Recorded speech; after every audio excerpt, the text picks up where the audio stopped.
입니다. 청구인 주시문하십시오. 먼저 조서를 좀 확인하겠습니다.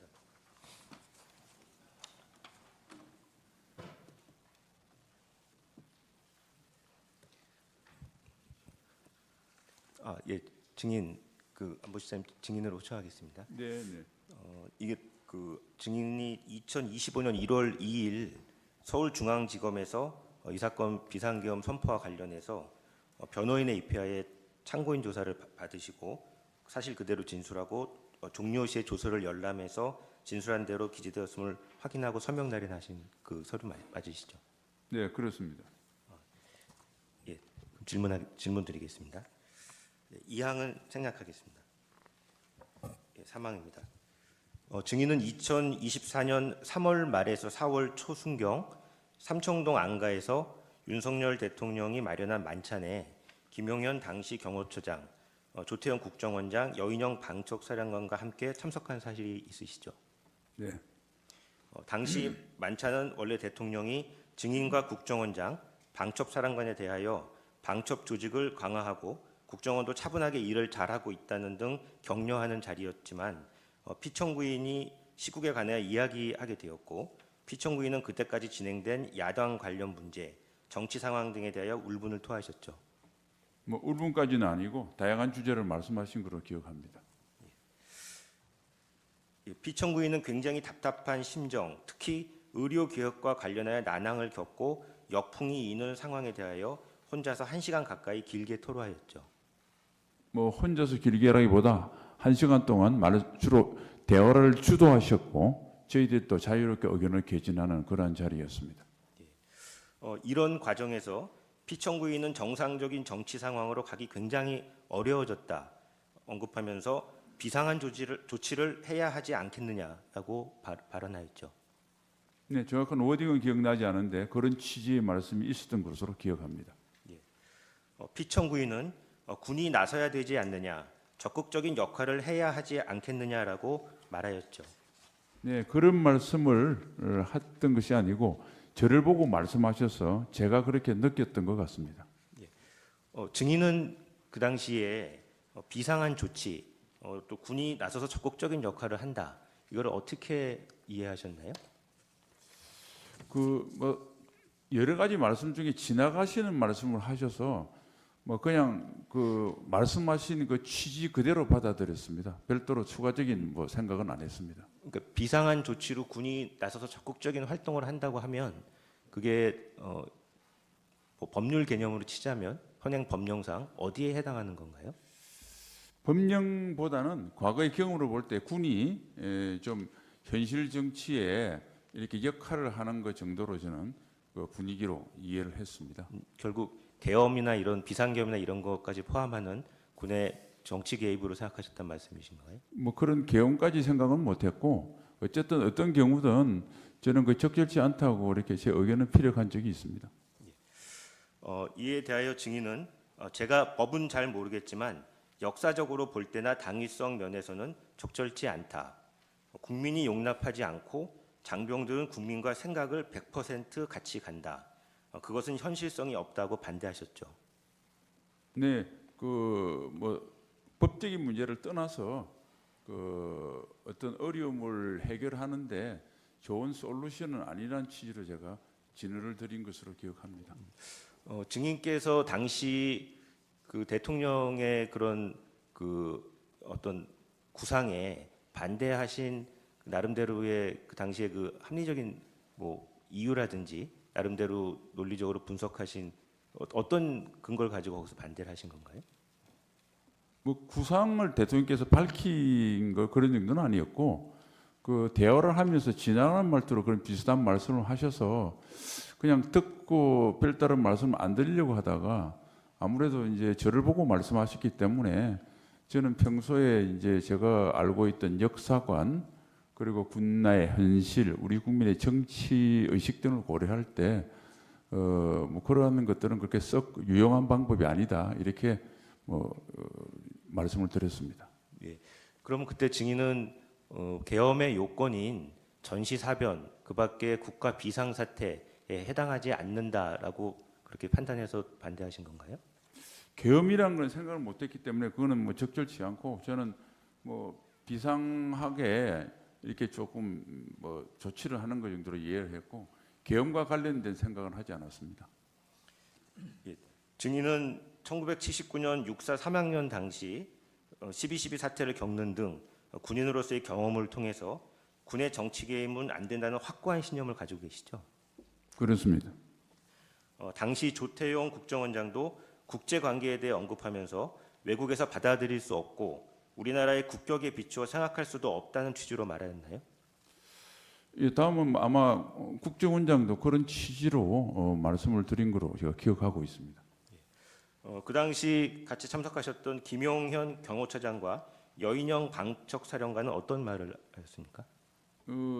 저하고 국정원장이 그런 말씀을 하니까 대통령께서 다른 화제로 돌려버려서 그 사람들은 의견을 표명할 수 있는 시간적인 그게 없었습니다. 그래서 별도로 아무런 이야기를 하지 않은 것으로 제가 기억합니다. 위 대통령과의 만찬 자리를 마친 후에 증인은 김용현, 여인영과 증인의 국방부 장관 공간에서 차를 마시면서 이야기를 나누셨죠.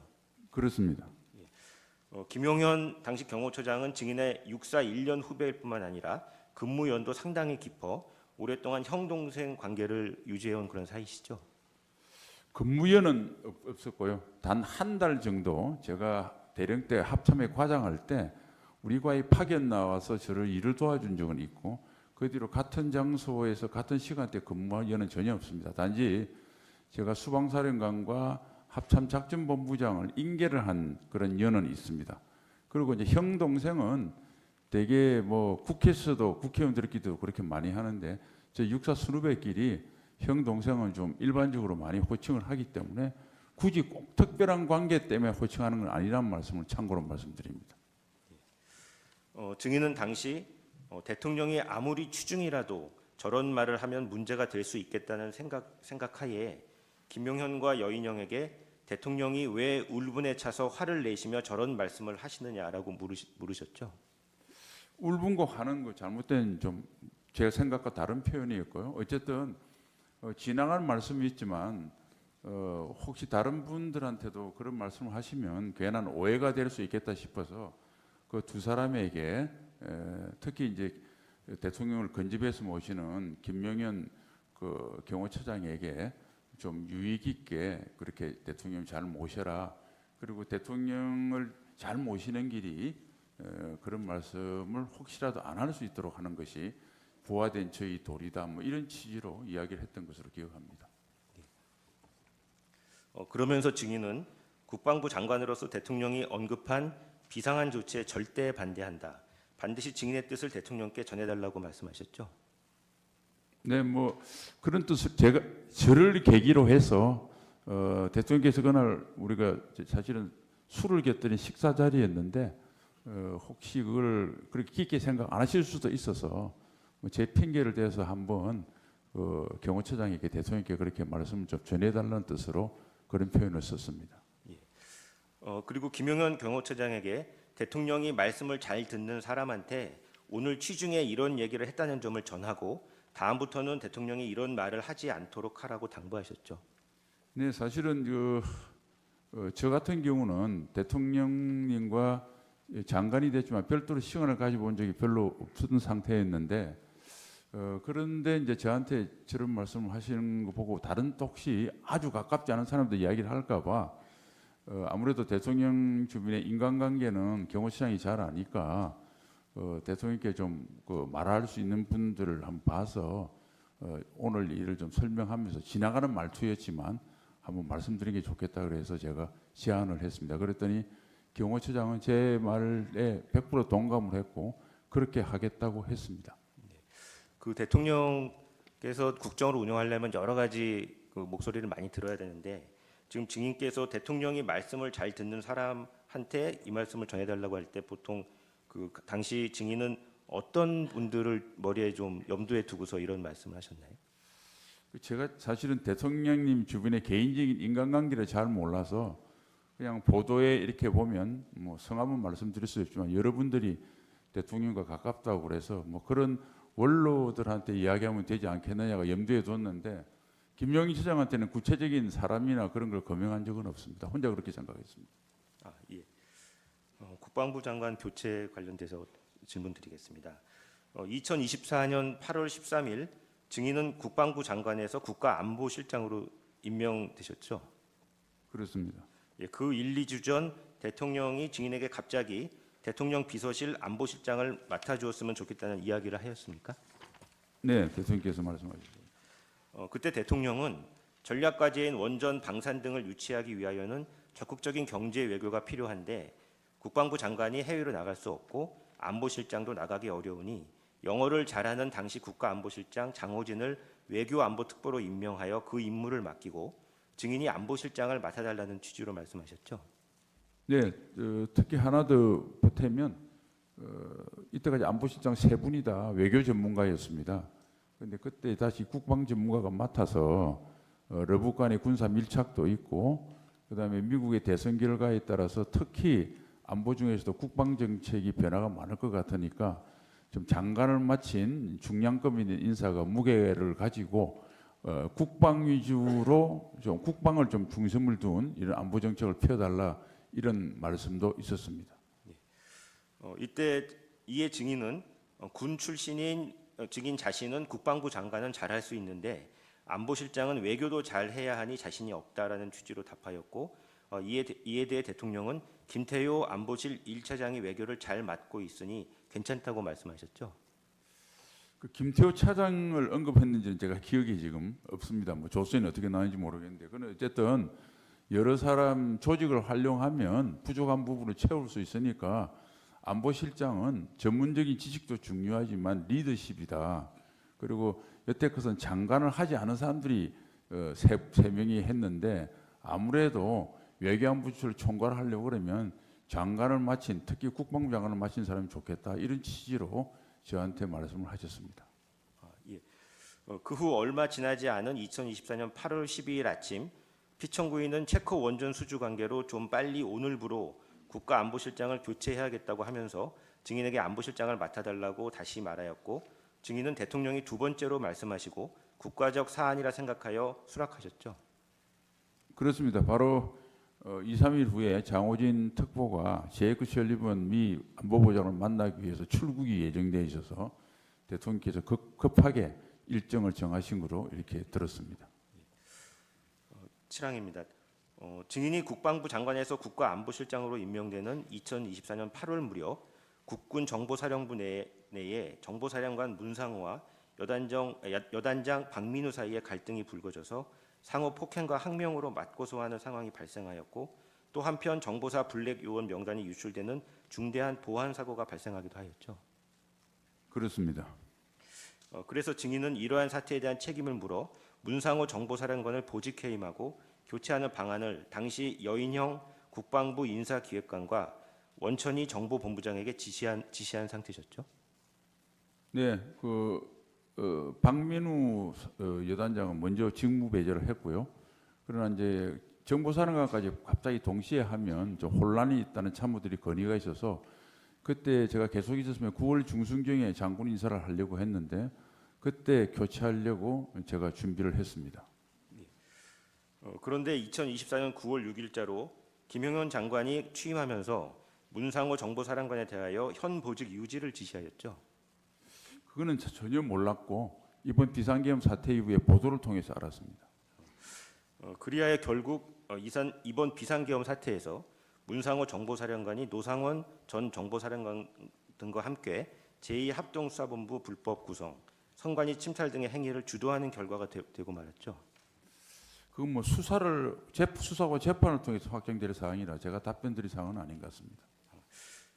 예, 그 당시 언론 보도에 당시 그 문상호 여인형 또 김영현으로 대표되는 충암파와 그다음에 증인과 박민우로 대표되는 국방파의 대립이 있었고 거기서 충암파가 승리해서 결국은 장관이 교체가 됐다 이런 보도들이 있었습니다. 증인은 거기에 대해서 어떻게 생각하시나요? 저는 뭐 그거는 근거가 없다고 생각하고 문상호 전 정보사령관은 충암고등학교를 나오지 않은 걸로 알고 있습니다. 예, 증인이 2024년 9월경 국방부 장관에서 안보실장으로 교체된 것은 이처럼 증인이 대통령의 비상계엄 선포에 적극적으로 반대하고 김용현 등에 의하여 계획 중이던 비상계엄에서 중추적 역할을 담당할 문상호 정보사령관을 교체하려고 하는 등 비상계엄 계획에 증인이 중대한 장애가 되었기 때문이라고 생각이 드는데 어떻습니까?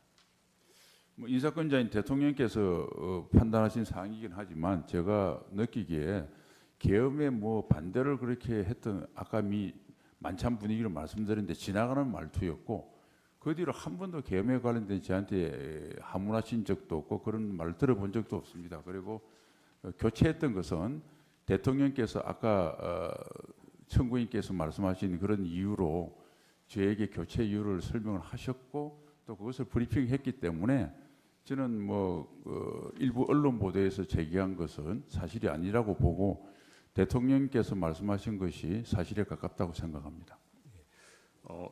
그 대통령실 국가안보실장은 군과 국방부를 담당하고 계시죠? 그렇습니다.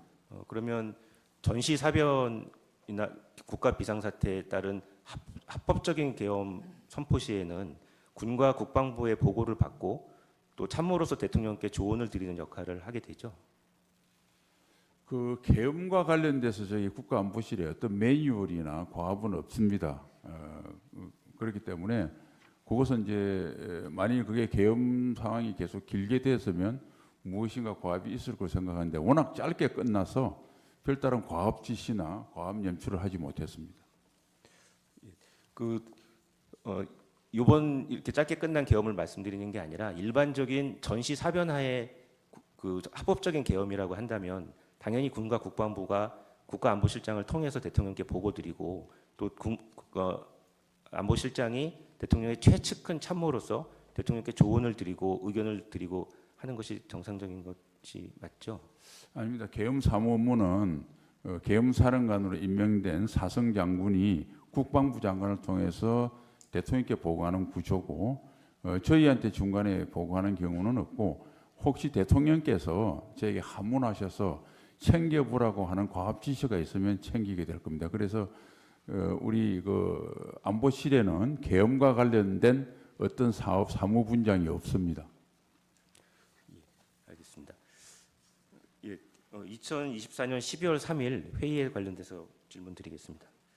증인은 2024년 12월 3일 밤 성북동 안보실장 공간에서 휴식을 취하고 있었는데 21시 19분경 증인의 보좌관인 양원석으로부터 대통령 부속실에서 대통령이 수석비서관 이상 회의를 소집했다는 말을 듣고 21시 40분경 용산 대통령실로 출발하셨죠. 네. 사실 이 무렵 외교 현안으로 피청구인이 트럼프 미 대통령 당선자를 방문하는 승반 날짜를 논의하는 중이었기 때문에 증인은 이 문제로 회의가 소집되는 것인가 추측하여 보기도 하였죠. 그렇습니다. 또 용산으로 향하는 승용차 안에서 기자들 사이에 밤 10시에 대통령이 긴급 재정 경제 명령을 발표할 것이라는 소문이 돈다는 이야기를 듣기도 하셨죠. 네, 국방부 대변인실에 어떤 기자 한 명이 그런 카톡으로 저에게 보냈습니다. 증인은 22시 1 내지 2분경 용산 대통령실에 도착하여 5층 대기실은 대통령 직무실 옆에 대접견실의 별실로 이렇게 알려져 있는데요. 대기실로 안내되었고 당시 그곳에는 김태효 1차장, 이도운 홍보수석, 김주연 민정수석, 홍철호 정무수석 등이 대기하고 있었죠. 네, 하여튼 사람들이 사실 출입구에 왔다 갔다 했기 때문에 계속 있었는지는 모르겠는데 하여튼 기억은 그렇게 났습니다. 어느 정도 대기하는 시간이 흐른 후에 대통령 집무실로 가보자는 누군가의 제안에 따라서 대통령 집무실로 들어가 보니 정진석 비서실장 혼자 망연자실한 표정으로 앉아 있었고 무슨 일이냐고 증인이 물으니 대통령께서 비상계엄을 선포하려 한다는 말과 함께 대통령이 현재 대접견실에서 국무회의를 하고 있다라는 답변을 들으셨죠? 네. 그때 갑자기 대통령이 대접견실에서 복도로 나왔다는 말이 어디선가 나와 증인은 비서실장 등과 함께 집무실에서 복도로 나와 비서실장은 대통령에게 대통령님 그것은 절대 안 됩니다 라고 하였고 증인도 무슨 비상계엄입니까 라고 말하셨죠. 그런 취지로 말씀했고 몇몇 수석들도 따라가면서 비슷한 취지로 말씀하신 것 같습니다. 증인이 그때 무슨 비상계엄입니까라고 비상계엄 선포에 반대하신 이유는 무엇인가요? 그때는 무슨 논리를 생각할 때가 아니고 바로 직전에 1, 2분 전에 비서장한테 들었기 때문에 일단은 뭐 비상계엄을 선포하는 것이 뭐 적절한 선택이 아니다 뭐 이런 생각을 본능적으로 했습니다. 증인은 그때 비상계엄의 요건인 전시 사변, 기타 국가 비상사태에 해당하지 않는다고 생각하셨습니까? 그렇게까지 뭐 조직적으로 생각할 여유가 없었고 그때는 굉장히 급박한 순간이라 일단은 뭐 지금 상황에서 비상계엄은 대통령님께서 선택할 수 있는 뭐 좋은 정치적 선택이 아니라는 생각만 본능적으로 했습니다. 이에 대해 대통령이 내가 책임진다, 내가 결심한 것이다, 이미 결심했다라고 말하면서 곧바로 엘리베이터를 타고 대국민 담화를 위해 내려갔죠. 네, 뭐 그런 취지 비슷하게 내려가셨는데 그때 당시는 대국민 담화를 하러 내려가신지 몰랐었고요. 대통령 내려가시고 난 뒤에 저하고 비실장이 국무회의가 열렸던 대접견실에 가서 총리님으로부터 뭐 자세한 그런 이야기를 들었습니다. 그 후 증인이 비서실장 등과 함께 국무회의가 열린 대접견실로 들어가니까 그곳에 한덕수 국무총리와 조태열 외교부 장관, 최상목 기재부 장관 등이 있었고 증인이 어떻게 된 거냐 물으니 다른 말은 안 하고 큰일 났다라고만 다들 말했다고 하는데 사실입니까? 네, 제가 물어봤는데 뭐 그분들도 경향이 없었는데 답은 안 하고 큰일 났다고 하고 뭐 기재부 장관하고 기억나는 것은 그 외교부 장관이 뭐 반대다 뭐 이런 이야기를 뭐 자기들끼리 하고 있던 걸로 기억하고 있습니다. 증인은 대접견실에 들어갔을 때는 아까 집무실에 들어갔을 때 탁자 위에 비상계엄 선포문 등 서류가 있는 것을 보셨습니까? 저는 그 어떤 서류도 본 기억이 없습니다. 증인은 당시에 한 국무위원께 방으로 안내해서 들어가면서 큰일 났다, 국방부 장관이 사고를 친 것 같다라고 말씀하신 사실이 있습니까? 아닙니다. 그 총리님이 그렇게 말씀하셨는데 그거는 이제 정정을 제가 해드렸는데 그거는 나중에 해제하러 한 12월 4일 02시 30분 정도경에 총리님이 들어오셨습니다. 그래서 이제 총리님께서 대통령님께 보고 들어가기 전에 총리님도 도대체 이게 어떻게 이루어진 사항을 전혀 모르니까 제가 그때까지 파악했던 이 진행 사항을 옆방에서 보고를 드렸습니다. 그래서 이제 합참의장이나 계엄사령관은 잘 모르고 있고 주로 국방부 장관이 지시하고 한 것 같다. 뭐 이런 취지로 상황 보고를 드렸던 내용입니다. 이것을 총리님께서 경찰에 진술할 때 국무회의 전에 그러니까 선포 위한 국무회의 전에 한 거로 좀 착각하셨는데 사실은 그렇게 돼서 제가 그 수사기관에 정정도 했고 뭐 그런 상황입니다. 네, 알겠습니다. 국가안보실은 북한의 도발에 대한 대응도 맡고 있기 때문에 증인은 대통령이 비상계엄을 선포한 이후에 국가안보실 산하 위기관리센터장 김상호 소장에게 2, 3회 전화를 하여 북한과의 전선, 접경 지역에 이상이 없는지를 확인하셨죠? 그렇습니다. 그 후 방송을 통해 국회에 계엄군이 진주하는 상황을 알게 되었고 군이 국민들과 충돌하면 안 된다는 생각에 23시 30분에서 24시경 김명수 합참의장에게 전화하셨죠? 그렇습니다. 증인이 합참의장에게 국회에서 충돌이 나면 큰일 나는데 계엄군과 연락해서 그것을 막을 방법이 없는지를 물어보았고 김명수 합참의장도 자신이 계엄군에 대한 지휘권이 없다고 하였죠. 그렇습니다. 그러다가 증인은 2024년 12월 4일 01시 3분경 방송을 통해 국회에서 비상계엄 해제 요구 결의안이 가결되는 것을 보셨죠. 그렇습니다.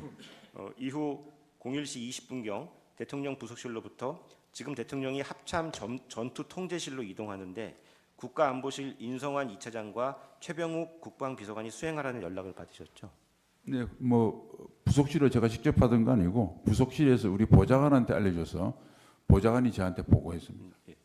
그런데 01시 31분경 인성환 2차장이 증인에게 전화를 걸어와서 대통령이 합참 결심지원실에 와 계시는데 여기 오래 있는 게 적절하지 않으므로 증인과 정진석 비서실장이 함께 빨리 모시고 갔으면 좋겠다고 말하였죠. 네, 그런 전화를 했습니다. 전화를 받은 후 증인은 정진석 비서실장에게 빨리 계엄 해제를 해야 하는데 대통령이 합참 결심지원실에 오래 있는 것은 적절하지 않으니 함께 모시러 가자고 말하였죠. 네, 그때 대통령 같이 이제 한 15, 16분 지난 시점이라 모시러 가는 거로 비서실장하고 합의를 했습니다. 예.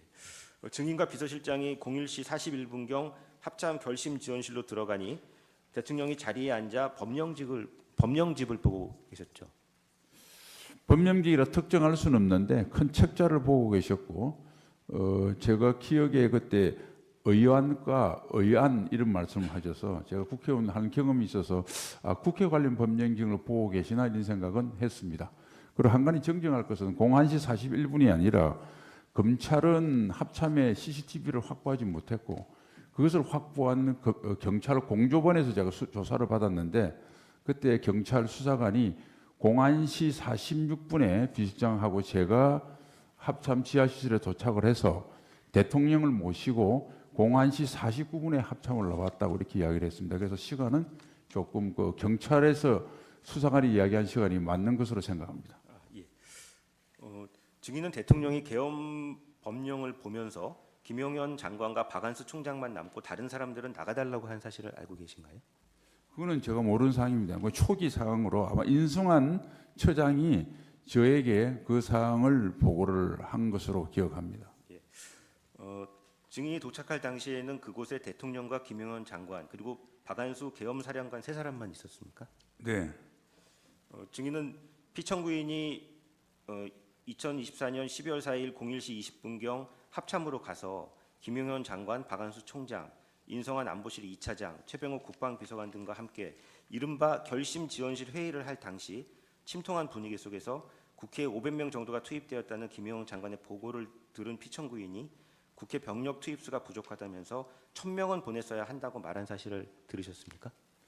저는 그 사실에 없었기 때문에 일단 모르고요. 저는 한 바에 의하면 우리 그 2차장과 국방비서는 그런 사실을 없었다고 보고를 했고 그들이 국회 국조특위에서 정인 순서를 한 가운데 정인으로 신문을 받을 때도 그러한 이야기를 들은 적이 없다고 증언하는 것을 보았습니다. 증인은 처음에는 대통령이 비상계엄이 해제됨에 따라서 장성들을 격려하기 위해 합참으로 간 것으로 생각하였는데 대통령이 계엄 해제를 빨리 하는 것이 무엇보다도 급선무인데도 10여 분이 지나도 합참을 나가지 않고 그곳에 머무르고 있어서 오해를 받을 수도 있다고 생각하였고 계엄 해제를 빨리 해야 불상사가 없을 것이라고 생각하셨습니까? 네, 뭐 제가 그 계엄 상황을 잘 모르는 상태에서 TV를 보니까 시민들하고 또 뭐 국회 인원들하고 막 섞여 있는 것 같아서 빨리 계엄 해제를 하고 병력을 철수시켜야 혹시 뭐 이상한 우발 사태가 안 나도록 해서 관심이 거기에 있어서 대통령께 빨리 해제 건의를 해야 되겠다 생각을 했습니다. 계엄이 해제 요구안이 가결된 이후에 대통령이 그 합참 결심지원실에 상당 기간 머무르면서 육군 참모총장, 계엄사령관 그리고 국방부 장관 세 사람만 남아서 그 협의를 진행하는 과정에서 증인은 제2 계엄 등 또는 계엄 해제를 거부하는 그런 사태 등에 대해서 우려를 하셨습니까? 그건 전혀 우려를 안 했고 실제로 공안시 한 55분 정도경에 대통령을 모시고 우리 청사로 와서 집무실로 저하고 비서장이 바로 따라 들어갔습니다. 비서장께서 대통령이 빨리 해제하시죠. 그러니까 대통령이 그럽시다라고 바로 승인하셨기 때문에 그래봐야 합참에 있는 시간하고 1, 20분 사이인데 대통령이 제2계엄을 생각하고 있었던 건 아니라고 저 나름대로 확신합니다. 13항의 나항 묻겠습니다. 증인은 아까 말씀드린 대로 대통령이 집무실로 돌아온 다음에 김주현 민정수석이 계엄해제 절차에 관해 법적 검토를 보고하면서 지체 없이라는 문구를 강조하여 빨리 계엄해제를 해야 한다고 하는 것을 들으셨죠? 네. 그러니까 그때 대통령께 이제 계엄 해제와 관련돼서 의사소통은 저하고 비서실장이 했고 또 민정수석도 왔고 나중에 온 그 국무총리는 해제 건의보다는 해제를 위한 국무회의를 개의하겠다고 하니까 대통령이 승인하셨거든요. 그래서 대통령이 한 세 갈래를 보고를 받았는데 그때마다 바로 해제하자고 말씀하셨습니다. 14항 묻겠습니다. 증인은 대통령이 왜 이렇게 비현실적인 조치를 했을까라는 의문이 들고 또 국정 운영의 해법을 계엄과 군 투입으로 했다는 점에 대해서 이해하지 않고 동의하지 않으시죠? 예, 요번 제 주관적인 평가는 말씀드리지 않겠습니다.